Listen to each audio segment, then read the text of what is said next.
Europe 1, 7h44. Spanghero, c'est l'entreprise par laquelle le scandale des lasagnes au cheval est arrivé. C'était il y a 1 an.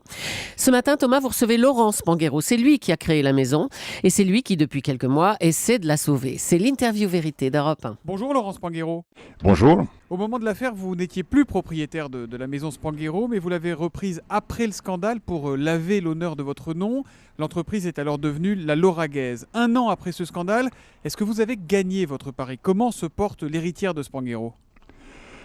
D'abord, dès le début de cette affaire acquis la conviction que si je ne m'y intéressais pas, il n'y aurait plus d'entreprise. Et donc, ne serait-ce que pour cette raison, je me suis intéressé très vite au devenir de cette entité, en sachant par ailleurs qu'on avait été injustement sali, la famille, dans cette affaire qui a eu une ampleur médiatique insoupçonnée et rien à voir avec ce qui se passe aujourd'hui dans les médias, quoi. Voilà. Et comment va votre entreprise alors, la Lauragaise? Quel bilan vous tirez là après 1 an? Mais je dis que pour l'instant, la bouteille est à moitié pleine, donc ce qui est plutôt favorable.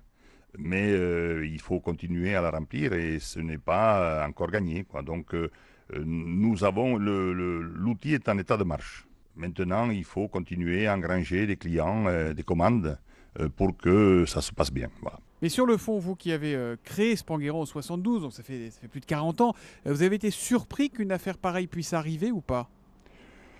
Oui, surpris parce qu'effectivement, ça arrive une fois tous les 50 ans, cette histoire-là. Et bon, il a fallu que ça arrive à Castelnaudary, chez nous. Et donc, effectivement, c'est pour le moins surprenant. Voilà. Mais vous pensez qu'aujourd'hui, quand on achète certains plats préparés, on ne sait toujours pas vraiment ce que l'on mange ou que ça s'est arrangé? Quel est votre regard là-dessus? Moi, si vous voulez, je voudrais être un peu à l'envers de tout ce qu'il se dit sur l'industrie agroalimentaire, sur la malbouffe et autres.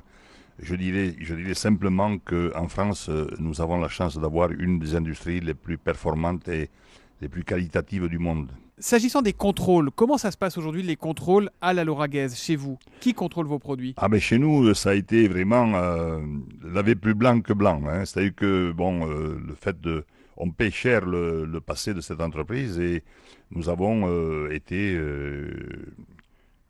inspectés, j'allais dire, de près pendant plusieurs mois. Et donc ça, c'est une certitude.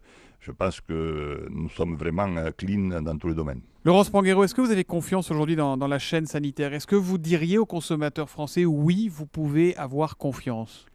Moi, je continue à penser que nous sommes un des pays au monde où les produits agroalimentaires sont les plus sains et certainement aussi les plus surveillés, même en autocontrôle, hein, mais les plus surveillés. Je crois qu'il n'y a pas de souci de ce côté-là.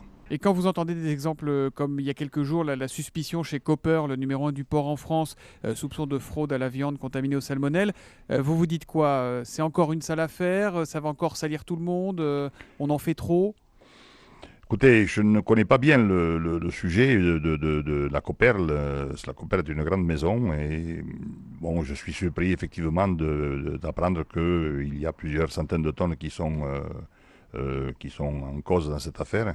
Mais je crois que malgré tout, des salmonelles dans la viande de porc, il y en aura tout le temps. Malheureusement, c'est le propre de ce produit et donc je ne connais pas bien le sujet, mais je suis sûr que ce n'est pas aussi grave que ce qu'on vient de le dire. Ce qu'il aurait reproché, c'est d'avoir trafiqué des étiquettes notamment.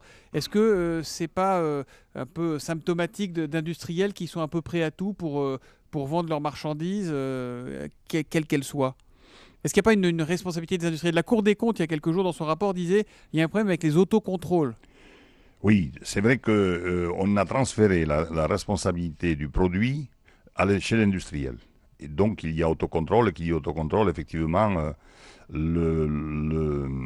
disons que la confiance n'exclut pas le contrôle, quoi, hein. Et donc, effectivement, il y a peut-être là il faut peut-être un peu plus de gendarmes, c'est évident, peut-être pour que les choses se passent encore mieux. Comment se comportent vos clients avec vous, Laurent Spanghero? Ils disent oh là là, pas Spanghero, on touche pas à ça, ou vous avez réussi à renouer un lien de confiance avec eux? Disons qu'il existe à notre égard un courant de sympathie, un réel courant de sympathie. Mais de là à avoir regagné les marchés qui ont été perdus, il y a un pas que nous n'avons pas encore complètement franchi. Pourquoi vous l'avez repris, cette usine? C'est un outil industriel de premier ordre, une situation géographique qui est exceptionnelle, entre Toulouse, Montpellier, Perpignan, Barcelone, une région où il y a peu d'industries agroalimentaires de ce type, une concurrence qui existe bien sûr, mais à l'échelon français, mais pas un peu moins à l'échelon régional.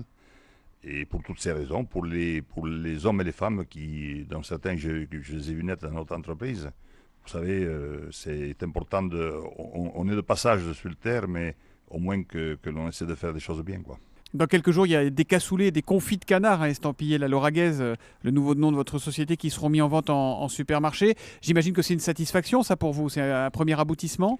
Mais vous savez, je viens de passer 6 mois à remettre en ordre notre outil de travail, à remettre en ordre l'organisation commerciale, l'organisation, le staff, l'organisation de production, une nouvelle marque à Lauragaise. C'est beaucoup de travail. Les agréments, nous avons tous les agréments définitifs de tous les ateliers. Mais pendant ce temps, bien sûr, le temps passe et il faut faire vite pour qu'on fasse bouillir la marmite rapidement. Vous êtes sûr qu'il n'y a que du canard dans ces confits-là? Ah oui, absolument. Oui. C'est du vrai confit. Laurent Spanghero, vous avez 74 ans. Quand vous avez repris l'affaire en juillet, il paraît que vos proches vous ont dit que vous étiez fou. Ils le pensent toujours aujourd'hui? Ils le pensent sûrement. En tout cas, tant que nous n'aurons pas gagné, c'est tout à fait légitime qu'ils le pensent. En ce qui me concerne, pour le taux de chômage qu'il y a dans l'eau de plus de 18%, pour la sauvegarde des emplois, pour peut-être que notre honneur soit un peu sauvé et autres. Donc je continue à penser que j'ai raison de faire ce que je fais. S'appeler Spanghero aujourd'hui, c'est compliqué ou pas? Non, ce n'est pas compliqué, mais malgré tout, nos produits, il faut d'une façon générale qu'ils ne s'appellent plus Spanghero, au moins pendant un temps. Vous aimeriez demain ou après-demain réutiliser le nom Spanghero, vendre des produits non pas sous la marque La Lauragaise, mais sous votre nom Spanghero, ou ça c'est terminé? Écoutez, j'ai sorti un cassoulet, là, je l'ai sous les yeux, qui est un cassoulet prestige, et donc où il y a écrit Laurent Spanghero dessous. Donc je ne renie pas mon nom, loin de là. Merci beaucoup Laurent Spanghero d'avoir été sur Europe 1 ce matin. Merci également à Benjamin Péter qui se trouve à vos côtés à Castelnaudary pour la réalisation de ce duplex. Et longue vie donc à la Lauragaise. Merci, bonne journée.